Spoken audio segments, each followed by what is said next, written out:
Hey, what's up guys? So let's talk about best practices real quick. And what I mean by best practices is having your personal first aid kit on you every time you go out into the field, the woods, the mountains, whatever. These are your life-saving items. These are things like tourniquet, chest seals, hemostatic gauze, emergency pressure dressing.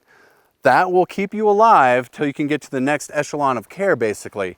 And what I mean by next best echelon of care is your bigger, more comprehensive first aid kit. So you can see I have mine here, easily accessible, easily identifiable. So if I have to run and grab it, if I have to send somebody else to run and grab it, that's super simple. Another quick tip is keeping your tourniquet on the outside of your pack. That leaves it super accessible because seconds count in an arterial bleed. And then this guy here, quick disconnects with the Velcro panel, and you're off to the races, back up the mountain to provide aid to somebody else.